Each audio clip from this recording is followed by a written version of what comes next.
তো hello friends, এখন আমি যাচ্ছি দীঘা। তো আমরা এখন সকাল 6টার সময় বেরিয়ে গেছিলাম দীঘার বাস ধরার উদ্দেশ্যে। তো আমরা সবাই মিলে এখন বাসে করে যাচ্ছিলাম। বাসটা বিশাল লেট ছিল আমাদের, 10:30টায় ডাইরেক্ট হোটেলে চলে গেছিলাম। হোটেলে গিয়ে একটু জামা কাপড় ছেড়ে বাচ্চাগুলোকে একটু কিছু খাইয়ে নিয়ে তো আমরা ডাইরেক্ট লাঞ্চ করতে চলে এসেছিলাম। তো লাঞ্চে নিয়েছিলাম চিকেন ছিল, তারপরে ফিশ ছিল, একটা ডিম নিয়েছিল।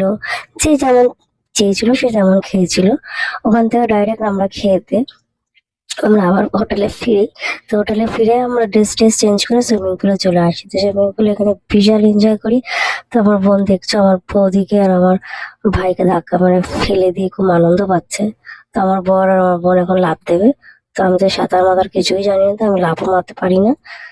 তো অনেকক্ষণ পর একটু ভয়টা কাটিয়ে আমি জলে নেমেছি। আমাকে ধাক্কাটাকি করছিল, ফার্স্টে ভাবছিলাম বাচ্চা সেটটা নামবো, বাট ওরা সবাই মিলে আমাকে একটু সাহস দিয়েছে। তো আমার দাদা তো আমার পেছনে লেগেই রয়েছে, সারাক্ষণ পা ধরে টানছে, মাথা এই জল ছুঁড়ে মারছে, এই মারছে। তো বিশাল ভয়ে ছিলাম। তো আস্তে আস্তে সাহসটা একটু এসছে। তো এখানে যে যার মতন কম্পিটিশন করছে, খেলছে। তো ভালোই এনজয় করছিলাম, বাট একটু এতগুলো এনজয়ের মধ্যে একটা অ্যাক্সিডেন্ট হয়েছে, যেটা হচ্ছে আমার বরের। তো আমার বর এই ভোলটা মারতে গিয়েই ওর ঘাড়ে বিশাল চোট পায়, ওর দাঁতে ঠোঁটটা অনেকটাই কেটে গেছিল।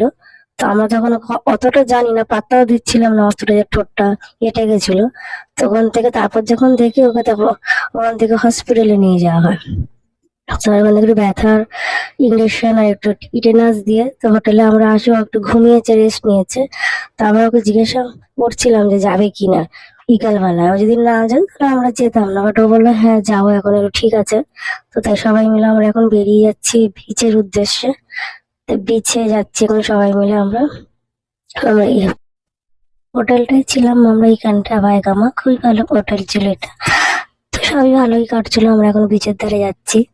তো বিচের ধারে আমার মেয়ে, আমার ভাই, আমার বৌদি, আমার বোন, দাদা, সবাই মিলে আমরা যাচ্ছিলাম বিচের উদ্দেশ্যে।